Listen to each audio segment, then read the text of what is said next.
12 का geography second book, ये chapter आपका 5 है और ये पार्ट 4 वीडियो होगा। तो आज का टॉपिक है बाजरा फसल यानी बाजरा खदान।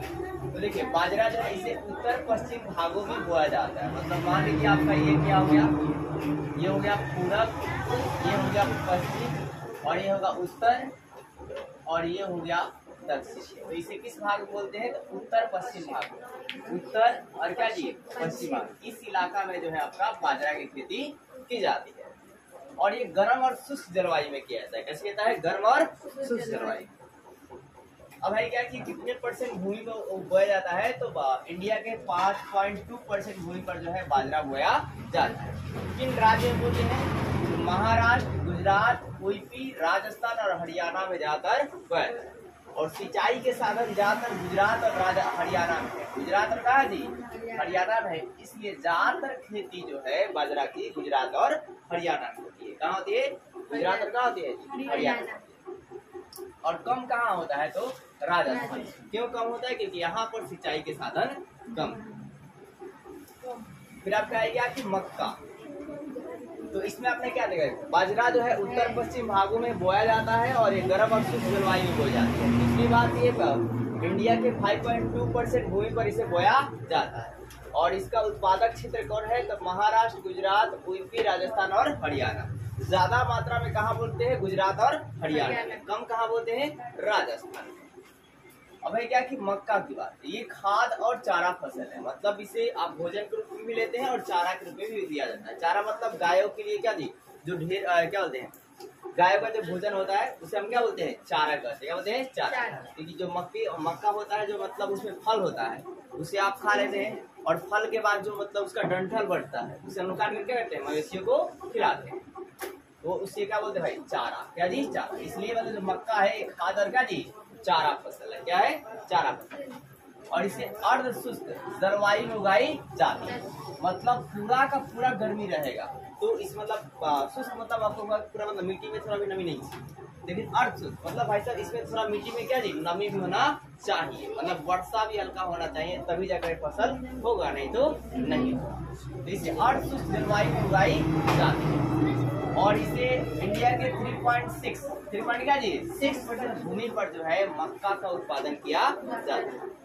फिर ये पूर्वी और उत्तरी पूर्वी भागों को छोड़कर, पूर्वी और उत्तरी पूर्वी भागों का जी छोड़कर मतलब पूर्वी इलाका, ये इलाका ठीक है।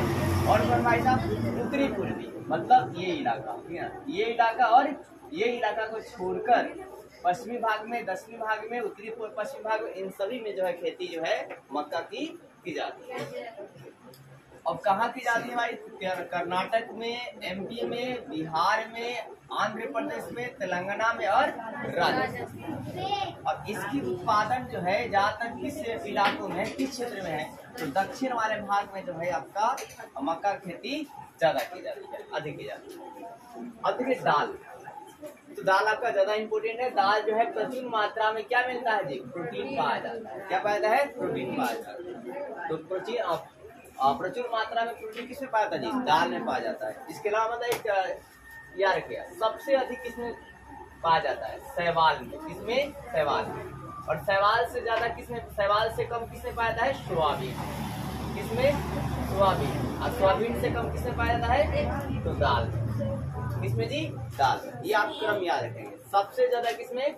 शैवाल में। लेमिनेरिया नाम के शैवाल होता है उसमें पाया जाता है, ठीक है। इसका जूस लेकर ना अंतरिक्ष में जो व्यक्ति होते हैं वो लेकर जाते हैं। फिर अब आएगा सोयाबीन। इसके बाद क्या था जी? दाल। और दाल जो है शाकाहारी भोजन का मुख्य घटक है। मतलब शाकाहारी भोजन का मुख्य घटक क्या जी? दाल है। क्या है? दाल। अब है क्या शाकाहारी मतलब भाई साहब जो मांस क्या जी नहीं खाते, मतलब देखो ये फलीदार फसल है। कैसा फसल है? फलीदार मतलब फल टाइप के जैसा होता है, जो नाइट्रोजनी यौगीकरण के द्वारा मिट्टी की गुणवत्ता को क्या करता है? बनाए रखता है। मतलब मिट्टी की नाइट्रोजनी शक्ति को मजबूत करता है और जिससे मिट्टी क्या होती है? उपजाऊ ज्यादा होती है। इसलिए कहा जाता है कि मतलब प्रत्येक 2 साल के बाद एक बार जो है ना अरहर की खेती करनी चाहिए। मतलब अरहर दाल की खेती करने से क्या होगा कि मिट्टी की जो नाइट्रोजनी शक्ति है दोबारा आ जाएगी और फिर से आपका फसल में पैदावार क्या होगा? बढ़ जाएगा। अधिकतर खेती जो है ढक्कन पठारी भागों में की जाती है तथा उत्तरी पश्चिम शुष्क भागों में किया जाता है। और कितने परसेंट भूमि पर किया जाता है? 11% भूमि पर जो है दाल की खेती किया जाता है। अब देखो है क्या चना, क्या जी चना। तो चना जो है उपोष्णकटिबंधीय फसल है। कैसा है? उपोष्णकटिबंधीय फसल है और इसके लिए वर्षा थोड़ा होना चाहिए। थोड़ा ना थोड़ा वर्षा मतलब बूंद बूंद भी हो जाए तो भी चना जो है खेती हो जाए, लेकिन वर्षा होना चाहिए। वर्षा पर डिपेंड रहता है। तो ये भाई साहब रबी फसल है। इसको ऋतु के अंदर किस ऋतु में रखा गया है? तो रबी ऋतु के अंतर्गत इसे रखा गया है। अब ये है क्या मतलब ये किस इलाकों में बोलते हैं? पंजाब, हरियाणा, राजस्थान में आपका है क्या कि हरित क्रांति से इस फसल में क्या एक कमी है। मतलब जब हरित क्रांति की अगर देखिए भाई तो है क्या हरित क्रांति मतलब क्या? तो है क्या फसलों के उत्पादन में जब कमी आ रही थी तो फसलों के उत्पादन को बढ़ाने के लिए क्रांति चलाई गई जिसे हरित क्रांति कहा जाता है। और हरित क्रांति से क्या हुआ? गेहूं के पैदावार में वृद्धि है। इंडिया में गेहूं की पैदावार क्या थी? वृद्धि है। लेकिन आपके मोटे अनाजों के में क्या हुआ? कमी आई। मोटे अनाज मतलब दाल। मोटे अनाज क्या जी? दाल। जैसे भाई चना में क्या आया? कमी आई। इसलिए फिर दोबारा हरित क्रांति चलाया गया इंडिया में। उसके बाद फिर मोटे अनाजों का भी पैदावार जो है सीमित मात्रा में आ गया। देखो तो 2.8% भूमि पर जो है इसका क्या था जी? चना की खेती जो है की जाती है।